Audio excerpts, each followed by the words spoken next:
Hi friends, വദന്തി the fable of ഫെലോണിയുടെ മൂന്നാമത്തെ എപ്പിസോഡിലേക്ക് പോകാം. എപ്പിസോഡിന്റെ തുടക്കത്തിൽ ഫെലോണിയുടെ മരണത്തിന് മുമ്പ് ആ നോവലിസ്റ്റ് വന്ന് അവരുടെ ലോഡ്ജിൽ താമസിച്ചിരുന്നത് കാണിച്ചിരുന്നല്ലോ. അയാൾ തിരിച്ചു പോകാൻ ഒരുങ്ങുകയാണ്. വെലോണി അയാളെ യാത്ര അയക്കാൻ വരുന്നു. താങ്കൾ എന്താണ് ഈ ടൈപ്പ് റൈറ്റർ യൂസ് ചെയ്യുന്നതെന്ന് അവൾ ചോദിക്കുന്നു. താനൊരു പഴയ ആളാണെന്നും തനിക്ക് ടൈപ്പ് റൈറ്ററിന്റെ ശബ്ദം കേട്ടാൽ മാത്രമേ ചിന്തകളൊക്കെ ഉണരുള്ളൂ എന്നും അയാൾ പറയുന്നു. അവൾ അയാളുടെ കണ്ണടി എടുത്ത് എന്റെ കണ്ണിൽ വെക്കുന്നു. ഇനി തിരിച്ചു പോയാൽ എന്നെ മറക്കുമോ എന്ന് അവൾ ചോദിക്കുന്നു.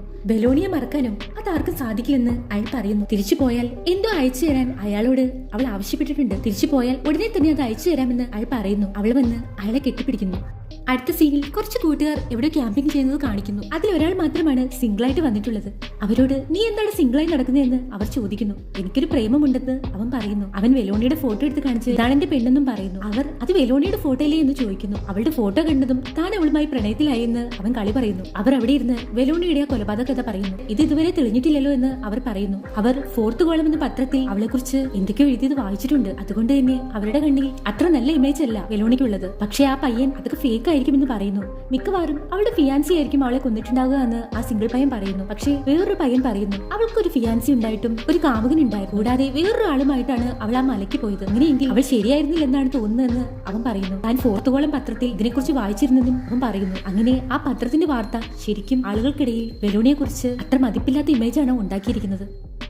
വിവേക് ഒരു റിട്ടയർഡ് IAS ഓഫീസറുടെ വീട്ടിൽ വന്നിരിക്കുകയാണ്. അദ്ദേഹം വിളിപ്പിച്ചിട്ടാണ് അവൻ അവിടെ വന്നിരിക്കുന്നത്. എന്താണ് കാര്യമെന്ന് അവൻ അദ്ദേഹത്തോട് ചോദിക്കുന്നു. ടോണിയുടെ അച്ഛൻ അദ്ദേഹത്തെ കണ്ട് വളരെയധികം റിക്വസ്റ്റ് ചെയ്തിട്ടാണ് ടോണിക്ക് വേണ്ടി സംസാരിക്കാൻ അദ്ദേഹം വിവേകിനെ വിളിച്ചു വരുത്തിയിരിക്കുന്നത്. സർവീസിൽ ഇരിക്കുമ്പോൾ തന്നെ ഇങ്ങനെയുള്ള കാര്യങ്ങളൊക്കെ തനിക്ക് ചെയ്യാൻ വളരെ മടിയായിരുന്നുവെന്ന് അദ്ദേഹം പറയുന്നു. പക്ഷേ ഇത് ആ അച്ഛൻ ഒരു പാവമാണെന്നും ആ അച്ഛൻ തന്നോട് കേണി പറഞ്ഞപ്പോൾ കേൾക്കാതിരിക്കാനായില്ലെന്നും അദ്ദേഹം പറയുന്നു. ടോണി ഒരു പാവമാണെന്നും പത്രത്തിൽ അവന്റെ പേര് കണ്ടതും അവൻ ഓടിപ്പോയതാണെന്നും അദ്ദേഹം പറയുന്നു. അദ്ദേഹം ടോണിയും അച്ഛനും അവിടെ ഉണ്ടെന്നും അവരെ വിളിക്കാമെന്നും പറയുന്നു. ടോണിയും അച്ഛനും അങ്ങോട്ടേക്ക് വരുന്നു. ടോണിക്ക് ഇതിലൊന്നും പങ്കില്ലെന്ന് അദ്ദേഹം വീണ്ടും ആവർത്തിച്ച് പറയുന്നുണ്ട്. എന്തായാലും താൻ ടോണിയുമായി തഞ്ച് സംസാരിക്കട്ടെ എന്ന് വിവേക് പറയുന്നു. വിവേകും ടോണിയും തഞ്ച് സംസാരിക്കുന്നു. വിവേക് അവനോട് നീയും വെലോണിയും സ്നേഹത്തിലായിരുന്നു എന്ന് ചോദിക്കുന്നു. ഇല്ല സാർ, അങ്ങനെയൊന്നും ഉണ്ടായിരുന്നില്ലെന്ന് അവൻ പറയുന്നു. പിന്നെ അങ്ങനെയാണല്ലോ എല്ലാവരും പുറത്ത് പറയുന്നതെന്ന് വിവേക് പറയുന്നു. അവിടെയുള്ള മിക്ക ആണുങ്ങളും വെലോണിയെ സ്നേഹിക്കാൻ നോക്കിയിട്ടുണ്ട്. പക്ഷേ അവൾ എന്നോടാണ് ആദ്യം മിണ്ടിയത്. അപ്പോൾ എല്ലാവരും കരുതി ഞങ്ങൾ തമ്മിൽ പ്രണയത്തിലാണെന്ന്. അവരുടെ മുമ്പിൽ എനിക്ക് ആളാകാമല്ലോ എന്ന് കരുതി ഞാൻ അവരെ ഒന്നും തിരുത്താനും പോയില്ലെന്ന് അവൻ പറയുന്നു. വെലോണി നിന്നോട് മാത്രം എന്താ സംസാരിച്ചതെന്ന് വിവേക് ചോദിക്കുന്നു. അത് ഞാൻ പള്ളി ഗായക സംഘത്തിൽ ഉണ്ടായിരുന്നു. അവൾക്ക് മ്യൂസിക് എന്ന് വെച്ചാൽ ഭയങ്കര ഇഷ്ടമാണ്. അവൾ എന്നോട് അവളെ ഗിത്താർ പഠിപ്പിച്ചു കൊടുക്കാമോ എന്ന് ചോദിച്ചു. വീട്ടിൽ ആരുമില്ലാത്ത സമയത്ത് അവളെ ചെന്ന് പഠിപ്പിക്കാനാണ് അവൾ എന്നോട് പറഞ്ഞിരുന്നത്. അവൾ അത് തന്നോട് ആവശ്യപ്പെട്ടപ്പോൾ അവൾക്ക് തന്നോട് താല്പര്യമുണ്ടെന്നാണ് കരുതിയതെന്ന് അവൻ പറയുന്നു. നീ എന്തെങ്കിലും അവളോട് ഇഷ്ടം പറഞ്ഞിരുന്നോ എന്ന് വിവേക് ചോദിക്കുന്നു. ഇല്ലെന്ന് അവൻ പറയുന്നു. അപ്പോൾ ആദ്യത്തെ എപ്പിസോഡിൽ അവൻ ആ ലോഡ്ജിൽ എത്തിയത് ഗിത്താർ പഠിപ്പിച്ചു കൊടുക്കാനായിരുന്നു.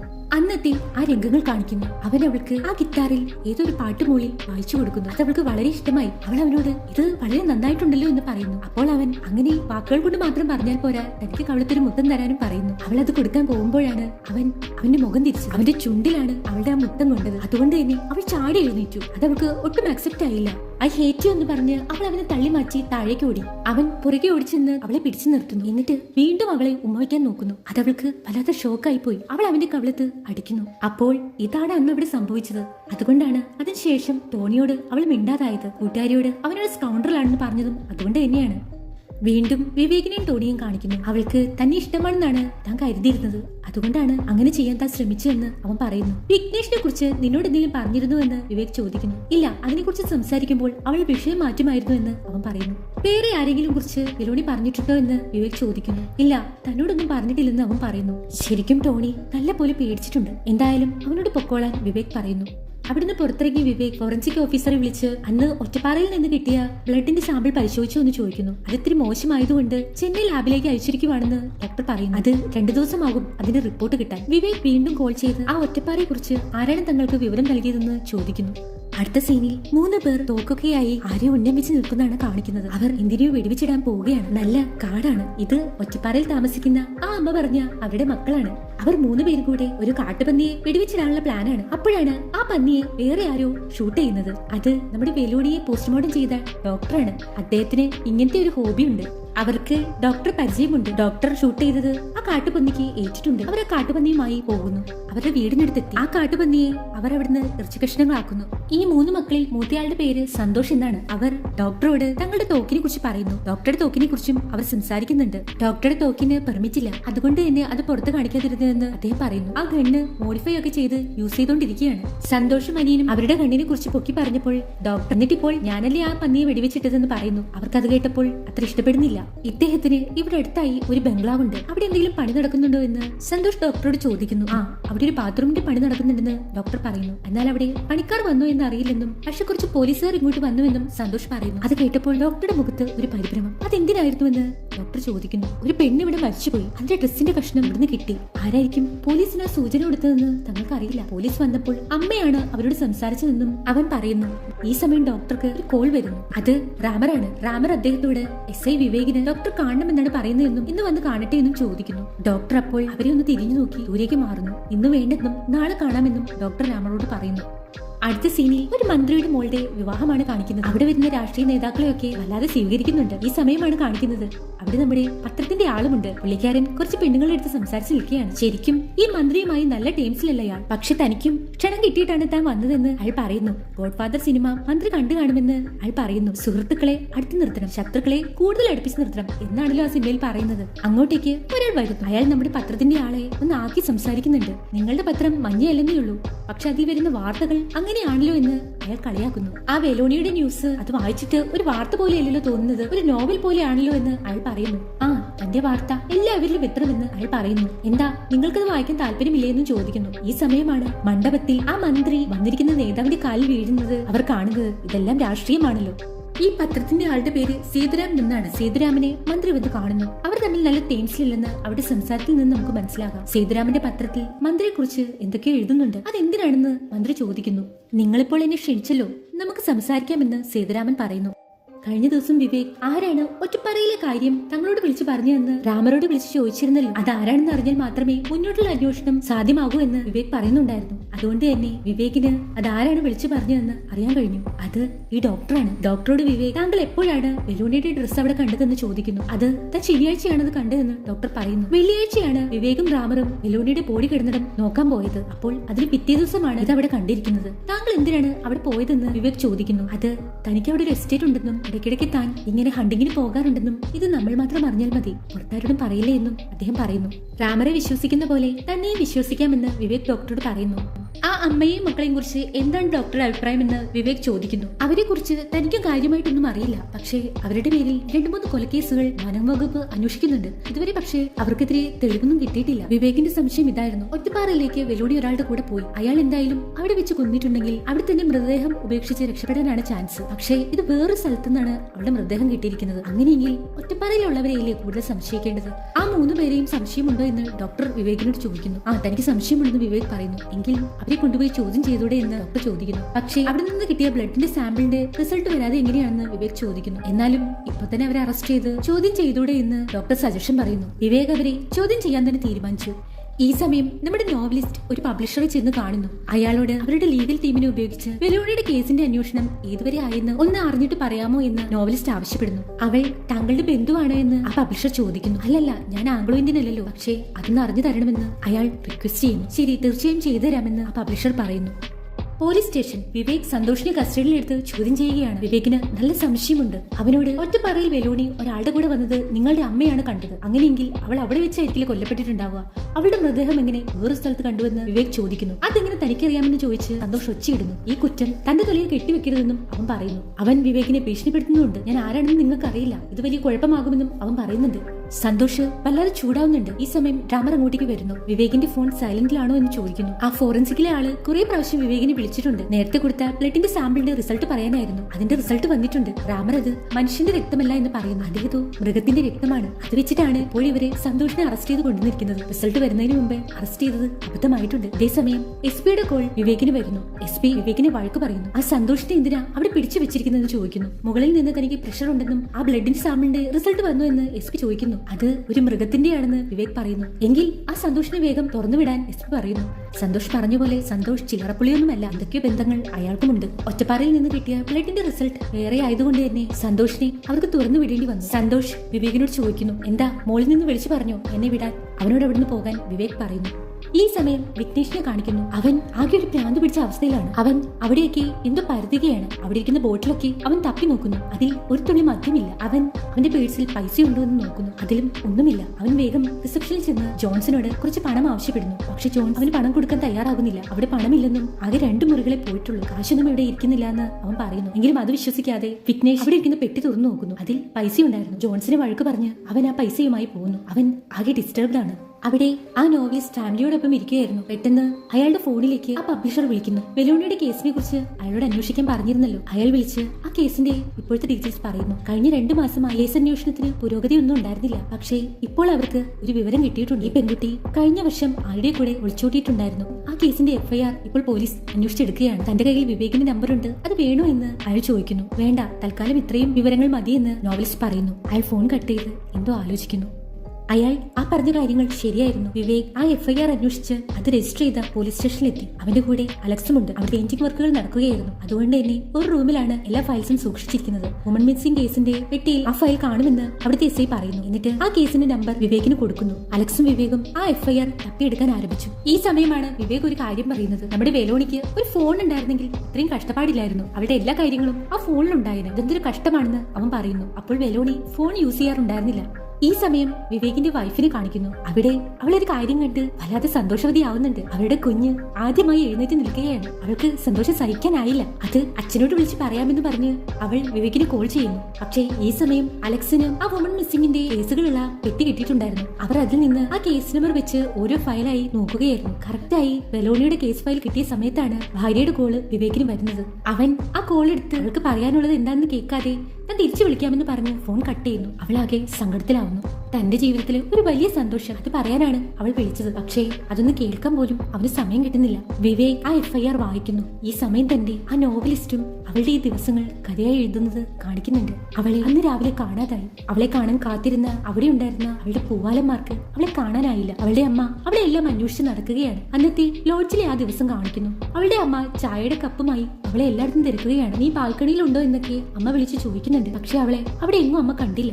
ആ സമയത്ത് വിഘ്നേഷ് ആ ലോഡ്ജിൽ റൂമെടുത്ത് താമസിക്കുന്നുണ്ട്. അവൻ റൂബി വെലോണിയെ വിളിക്കുന്നത് കേട്ട് അങ്ങോട്ടേക്ക് വരുന്നു. അവൻ വന്ന് റൂബിയോട് ബാത്റൂമിൽ വെള്ളമില്ല എന്ന് പറയുന്നു. അപ്പോഴാണ് ജോൺസ് ഇന്ന് ലീവാണെന്നുള്ള കാര്യം റൂബി ഓർക്കുന്നത്. അവൾ തന്നെ വേണം മോട്ടോർ ഓൺ ചെയ്യാൻ. അത് ഓൺ ചെയ്യണമെങ്കിൽ കുറച്ച് പാടാണ്, എന്നെ ഒന്ന് സഹായിക്കാമോ എന്ന് റൂബി വിഘ്നേഷിനോട് ചോദിക്കുന്നു. അന്ന് റൂബിക്ക് വിഘ്നേഷിനെ പരിചയമില്ലല്ലോ. അവൾ അവനെ കൊണ്ടുപോയി മോട്ടോർ ഓൺ ചെയ്യുന്ന വിധം പറഞ്ഞു കൊടുക്കുന്നു. അവനത് ഓൺ ചെയ്ത് കൊടുക്കുന്നു.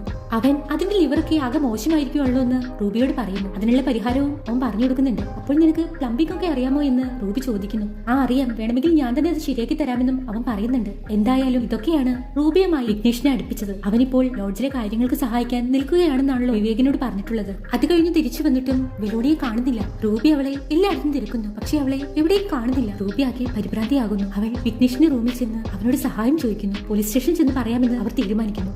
പക്ഷെ പോലീസ് ആദ്യമേ കേസെടുക്കാൻ തയ്യാറാകുന്നില്ല. കാരണം ആള് മിസ്സിംഗ് ആയി 48 മണിക്കൂർ കഴിഞ്ഞേ കേസെടുക്കുള്ളൂ. റൂബിക്ക് പക്ഷേ ഇതിലെന്തോ സംശയമുണ്ട്. അതുകൊണ്ട് തന്നെ ഇപ്പോൾ തന്നെ കേസെടുക്കണമെന്ന് അവൾ നിർബന്ധിക്കുന്നു. പക്ഷേ ആ പോലീസുകാരൻ അതിന് സമ്മതിക്കുന്നില്ല. റൂബിക്ക് അത് കണ്ട് നല്ല ദേഷ്യം വരും. അവൾ അയാളോട് രാത്രി ഉറങ്ങിക്കിടന്ന കുട്ടി രാവിലെ കാണാനില്ല, നാളെ വരുമെന്ന് പറഞ്ഞ് എങ്ങനെ കാത്തിരിക്കാനെന്ന് ചോദിക്കുന്നു. പോലീസ് പക്ഷെ റൂബിയെ തിരിച്ച് വഴക്ക് പറയുകയാണ്. അത് കേട്ടപ്പോൾ വിഘ്നേഷ് ഇടപെടുന്നു. 17 വയസ്സുള്ള ഒരു പെൺകുട്ടിയാണ് കാണാതായിരിക്കുന്നത്. ഇപ്പോ അവളെ കണ്ടുപിടിച്ചു തരേണ്ടത് നിങ്ങളുടെ ഉത്തരവാദിത്തമാണെന്നൊക്കെ അവൻ റൂബിയെ സപ്പോർട്ട് ചെയ്യുന്നു. കേസെടുക്കാതിരുന്നാൽ നാളെ ആ കുട്ടിക്ക് സംഭവിച്ചാലോ എന്ന് അവൻ ചോദിക്കുന്നു. എന്തായാലും പോലീസ് അപ്പോൾ കേസ് എടുക്കാൻ തീരുമാനിക്കുന്നു. പോലീസ് വെലോണിയുടെ ഡീറ്റെയിൽസ് കളക്ട് ചെയ്യുന്നു. റൂബി അവളുടെ അമ്മയാണെന്ന് പറഞ്ഞപ്പോൾ വിഘ്നേഷ് ആരാണെന്ന് പോലീസ് ചോദിക്കുന്നു. റൂബി തന്റെ ആന്റിയാണെന്ന് അവൻ പറയുന്നു. എന്തായാലും ഞങ്ങൾ ഇതെല്ലാം സ്റ്റേഷനിലേക്കും അറിയിക്കാമെന്നും ഒരു കോൺസ്റ്റബിളിനെ നിങ്ങളുടെ കൂടെ വിടാം, അയാൾ എല്ലായിടത്തും തിരക്കട്ടെ എന്നും അയാൾക്ക് ഒരു ഫോട്ടോ കൊടുക്കാൻ റൂബിയോട് ആ പോലീസുകാരൻ പറയുന്നു. ആ കോൺസ്റ്റബിൾ ലോഡ്ജിൽ വന്ന് എല്ലാ റൂമുകളും പരിശോധിക്കുന്നു. അവിടെ വല്ലാതെ വിഷമിച്ചിരിക്കുന്ന റൂബിക്ക് വിഘ്നേഷ് ഒരു ചായ കൊണ്ടുവന്ന് കൊടുക്കുന്നു. ശരിക്കും അവൾക്ക് ആരുമില്ലാത്ത പോലെ. അവൻ എന്നിട്ട് താൻ പോലീസ് സ്റ്റേഷനിൽ എന്റെ ആന്റിയാണെന്ന് പറഞ്ഞതിന് ക്ഷമിക്കണമെന്ന് പറയുന്നു. അങ്ങനെ സ്വന്തക്കാരെങ്കിലും അല്ലെന്ന് പറഞ്ഞില്ലെങ്കിൽ പോലീസ് വേണ്ട മര്യാദ തരില്ല, അതുകൊണ്ടാണ് അങ്ങനെ പറഞ്ഞതെന്ന് അവൻ പറയുന്നു. അപ്പോൾ റൂബി അവളുടെ വിഷമങ്ങൾ അവനോട് പറയുന്നു. ഞാൻ അവളോട് ഭയങ്കര സ്ട്രിക്റ്റ് ആയിരുന്നു, ചിലപ്പോ അതുകൊണ്ടായിരിക്കും അവൾ ഓടിപ്പോയത്. എന്തായാലും അതൊന്നും പോലീസിനോട് പറയേണ്ടെന്ന് വിഘ്നേഷ് പറയുന്നു. അവർ ഈ കേസ് സീരിയസ് ആയി എടുക്കില്ല. ഈ കുടുംബത്തിൽ ആണുങ്ങളില്ല, ഞാനും വെലോണിയും മാത്രമേ ഉള്ളൂ. അതുകൊണ്ട് തന്നെ ആരെങ്കിലും ഞങ്ങളെ മുതലെടുക്കും. അത് പറഞ്ഞാൽ വെലോണിക്ക് മനസ്സിലാവില്ല. അത് പൊട്ട മനസ്സ് എന്നൊക്കെ പറഞ്ഞ് റൂബി വല്ലാതെ വിഷമിക്കുന്നു. വിഘ്നേഷ് അവളെ സാന്ത്വനിപ്പിക്കുന്നുണ്ട്. എന്തായാലും ആ ചായ കുടിക്കാൻ അവൻ പറയുന്നു. എനിക്കിപ്പോ ജോലിയൊന്നുമില്ല, അതുകൊണ്ട് തന്നെ ഇത് വലിയ പ്രശ്നമില്ലെന്ന് അവൻ പറയുന്നു. ഇങ്ങനെ റൂബിയുടെ ഏറ്റവും പ്രശ്നമുള്ള സമയത്ത് അവളുടെ കൂടെ നിന്നതുകൊണ്ടായിരിക്കണം അവൾക്ക് അവളൊരു വിശ്വാസം വരികയും സ്വന്തം മോളെ അവനെ കൊണ്ട് കല്യാണം കഴിപ്പിച്ചാൽ അവൻ അവളെ നല്ലപോലെ നോക്കുമെന്നും റൂബിക്ക് ഒരു തോന്നൽ വന്നത്. അതുകൊണ്ടാണ് വിഘ്നേഷിനെ കൊണ്ട് വെലോണിയെ കല്യാണം കഴിപ്പിക്കാൻ റൂബി തീരുമാനമെടുത്തത്.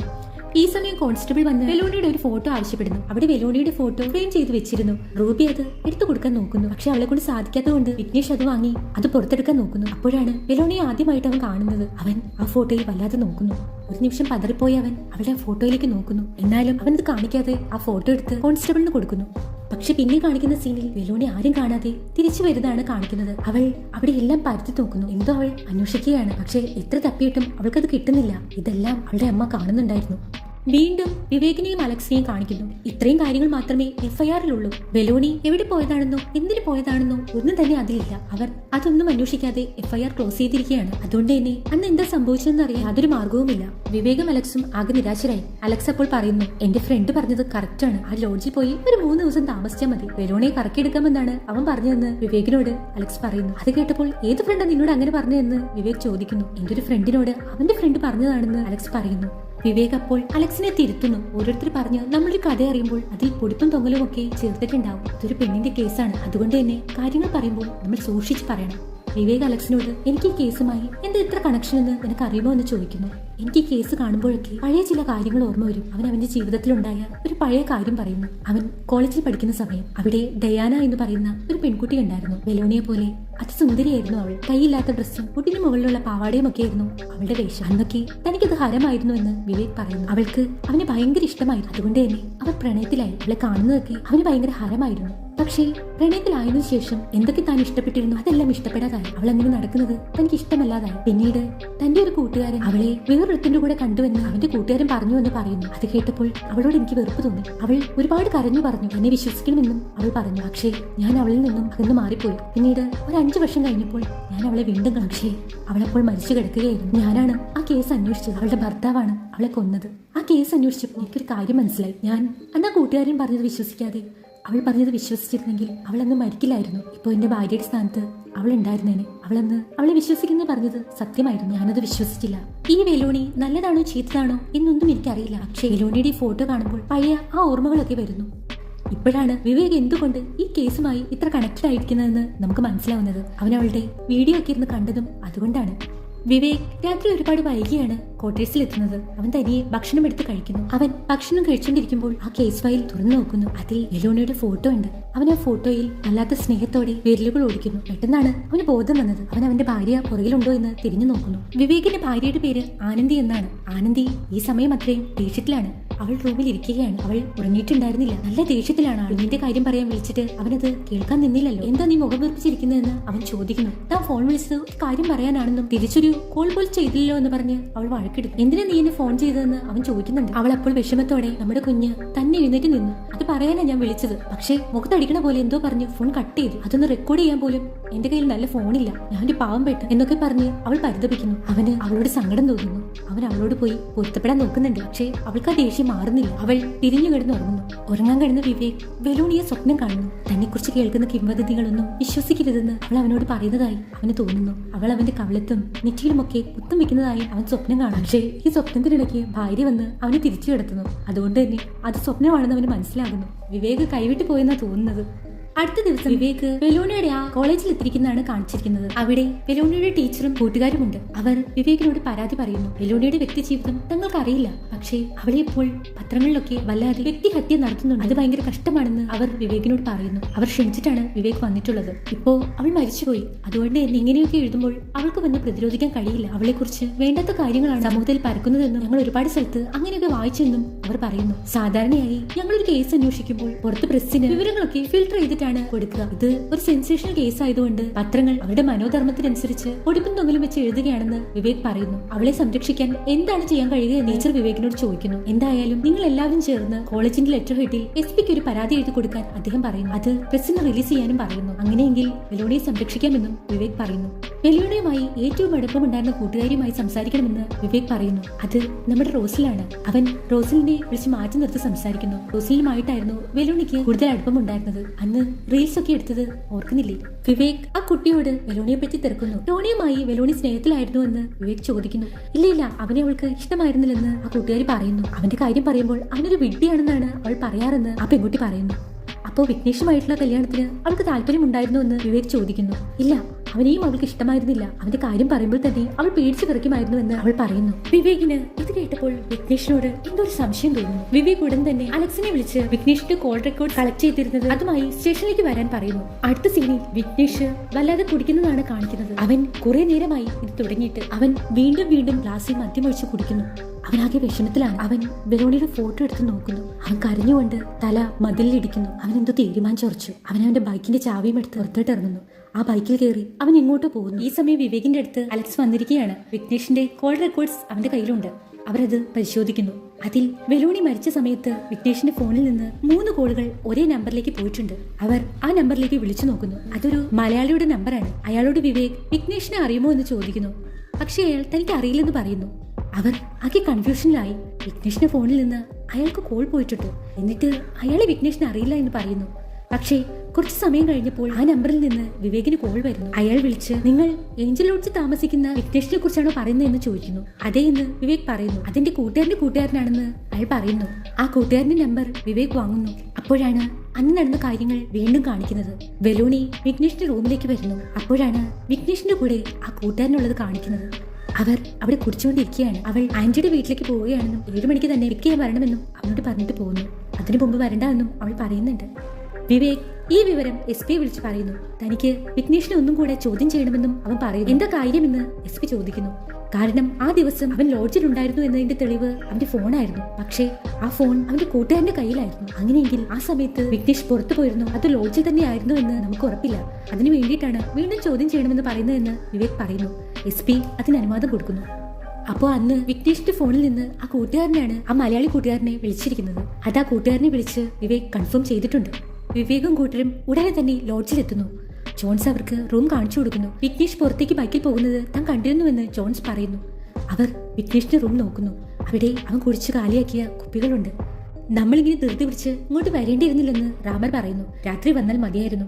ഇനിയിപ്പോൾ നമ്മൾ ഇവിടെ ഉണ്ടെന്നറിഞ്ഞ് അവൻ തിരിച്ചു വന്നില്ലെങ്കിലോ എന്ന് റാമർ ചോദിക്കുന്നു. വിവേക് ആകെ കൺഫ്യൂഷനിലാകുന്നു.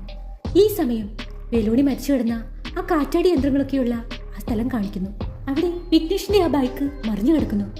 അവന്റെ ചെരുപ്പുകളും അവിടെ കാണാം. അവിടെ വിഘ്നേഷ് മരിച്ചു കിടക്കുന്നു. അവന്റെ കഴുത്ത് മുറിഞ്ഞിട്ടുണ്ട്. അവൻ സ്വയം ആത്മഹത്യ ചെയ്താണെന്ന് തോന്നുന്നു. അവന്റെ കയ്യിൽ ഒരു കത്തിയുമുണ്ട്. അപ്പോൾ അവൻ സ്വയം കഴുത്ത് മുറിച്ച് ആത്മഹത്യ ചെയ്താണ്.